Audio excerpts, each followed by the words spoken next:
Rule out, जैसे हम बोलते हैं ना, हम इस फैक्ट को रूल आउट नहीं कर सकते।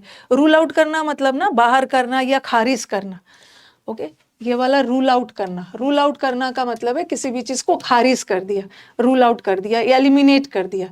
मतलब जैसे आप बोलोगे ना कि जैसे मर्डर, किसी का मर्डर हुआ तो पॉसिबिलिटी है ना, ये सबूत मिले हैं, तो पॉसिबिलिटी है कि इस सबूत को से मर्डरर का पता चल जाएगा। तो ये सारे प्रूफ को हम रूल आउट नहीं कर सकते, हटा नहीं सकते, किसी भी पॉसिबिलिटी ऑप्शन को खारिज बाहर नहीं कर सकते।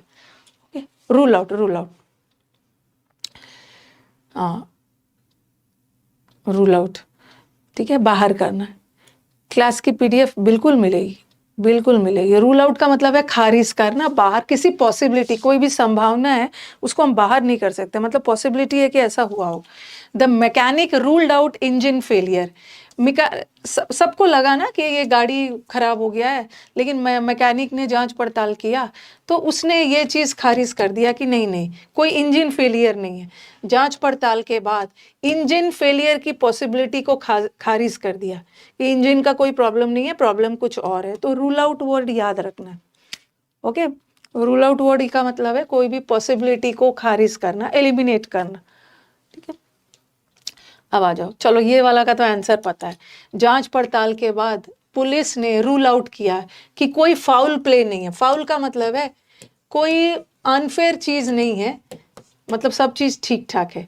रूल आउट, कोई गलत चीज होने के पॉसिबिलिटी को खारिज किया, रूल आउट किया। तो चलो ये तो आंसर हो गया, चलो ये तो आंसर है ही।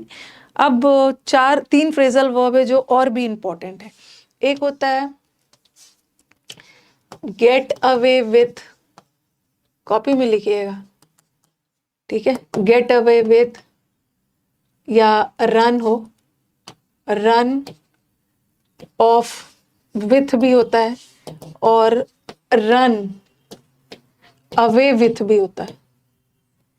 इसका मतलब है ना, इसका मतलब है बच निकलना, एस्केप, एस्केप, किसी चीज से बच कर निकलना। और खास करके गेट अवे विथ का मतलब है, ये सीडीएस के पेपर में आया था। ओके, आप गाड़ी को, और दोनों ऑप्शन में था, दोनों का मतलब होता है बच निकलना। हिंदी लिख लो, रन अवे विथ या रन ऑफ विथ, दोनों का मतलब होता है बच कर निकलना। ओके, लेकिन किसी पनिशमेंट से बच के निकल रहे हो ना, तो सीडीएस के पेपर में कुछ ऐसा वाला एरर था। उसने गाड़ी को गलत पार्किंग में कर दिया लेकिन फिर भी सजा से बच गया। जैसे आपने एग्जाम में चीटिंग किया और इन्विजिलेटर आपको नहीं देख पाए तो आप सजा से बच गए, तो get away with. But run of with या रन अवे विथ का मतलब है कोई चीज चुरा कर बच निकलना, स्टोलन गुड्स, चोरी के सामान से, चोरी से बचकर निकल के आ जा रहे हो, और ये किसी सजा से बचना। ओके, लिख लीजिएगा, लिख लीजिए। एग्जाम में आपने चीटिंग किया, you got away with cheating, cheating करके भी आप बच गए, कोई सामान वगैरह चुरा के। और रन अवे का सिंपली मतलब होता है, रन अवे का मतलब भी होता है भाग जाना, ये रन अवे, ठीक है, रन अवे का मतलब भी होता है भाग जाना। और रन का मतलब अलग होता है, अकेला रन का मतलब होता है दौड़ना, ठीक है। ये फ्रेजल वर्ब है, फ्रेजल वर्ब में जब प्रेपोजिशन जुड़ता है तो उस फ्रेजल वर्ब का मतलब चेंज होता है। अकेला रन अवे का मतलब है दौड़ना, रन अवे का मतलब है सिंपली भाग जाना, कोई सामान चुरा कर भाग जाना या किसी पनिशमेंट से बचना, ये वाला, ठीक है। तो ये रन ऑफ का मतलब लिख लीजिए एस्केप। टेक आफ्टर बहुत इंपॉर्टेंट है। Okay, take after is very very, take after is very very very important, ठीक है। टेक आफ्टर ये कई बार एग्जाम में आया है। ओके, टेक आफ्टर का मतलब होता है, कई सारे बच्चे ना कंफ्यूज होंगे कि मैम टेक आफ्टर का मतलब तो देखभाल के सेंस में जाएगा ना, वो होता है लुक आफ्टर। लुक आफ्टर का मतलब होता है देखभाल करना, केयर करना। ओके, बच्चों को लुक आफ्टर किया जाता है। और टेक आफ्टर का मतलब है देखने में एक जैसा होना, वेरी इंपॉर्टेंट। इसका मतलब होता है सिमिलर, ठीक है, वेरी वेरी इंपॉर्टेंट। और ये तो वेरी वेरी वेरी, मैंने खास करके ऑप्शंस में वही डाला है ना जिसमें आपका 100 में बहुत सारा रिवीजन हो जाए। तो टेक आफ्टर याद रखना। टेक आफ्टर का मतलब होता है एक जैसा दिखना।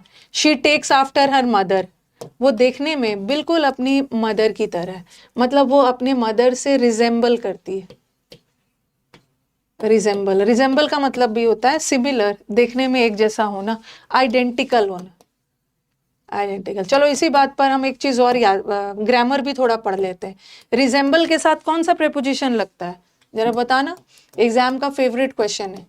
ही रिजेंबल्स विथ हिज पेरेंट्स, वो अपने पेरेंट्स की तरह दिखता है, रिजेंबल, और टू हिज पेरेंट्स क्या होगा, रिजेंबल का मतलब भी होता है एक जैसा, ठीक है, ये एक फ्रेजल वर्ब, क्या क्या लगेगा, कौन सा,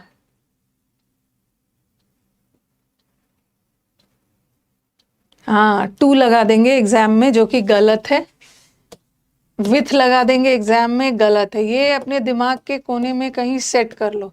रिजेंबल वर्ड अपने साथ कोई प्रेपोजिशन नहीं लेता, एग्जाम में टू विथ लगा के देते, नो प्रेपोजिशन। तो यहाँ हमने एक और चीज सीखा, रिजेंबल के साथ नो प्रेपोजिशन, बट सिमिलर के साथ टू लगता है, बट रिजेंबल के साथ नो प्रेपोजिशन, आइडेंटिकल के साथ भी टू लग जाता है, ठीक है। तो एक चीज और सीखा, तो टेक आफ्टर याद रखना। रैन आफ्टर का मतलब होता है ना, रैन आफ्टर का मतलब होता है किसी के पीछे भागना, लुक आफ्टर का मतलब है देखभाल करना, टेक आफ्टर का मतलब होता है एक जैसा होना देखने में, रूल आउट। और पुट अप विथ याद रखना, पुट अप विथ का मतलब होता है टॉलरेट करना, सहन करना, कोई भी चीज ना चाहते हुए भी आप सहन कर रहे हो, ओके। और सहन करने का एक और वर्ड आता है जो कि बहुत इंपॉर्टेंट है, that is bear with. Bear with का मतलब भी है किसी को झेलना, सहन करना, और पुट अप विथ, इसका भी मतलब होता है बर्दाश्त करना, ठीक है, टॉलरेट करना। तो लिख लीजिए, आफ्टर मतलब टेक आफ्टर का मतलब है लुक वाइज एक जैसा दिखना, और पुट अप विथ हो, ठीक है, पुट अप विथ हो और बेयर विथ हो, एकदम इसको रट लो। बेयर विथ का मतलब भी होता है put up, I can not put up with your नेस्टी behaviour, मैं तुम्हारे बिहेवियर को और बर्दाश्त नहीं करूंगी, बेयर विथ, झेलना, टॉलरेट करना। अब अभी तक हमने रूल आउट किया, ठीक है, रूल आउट का मतलब है किसी भी पॉसिबिलिटी को खारिज करना,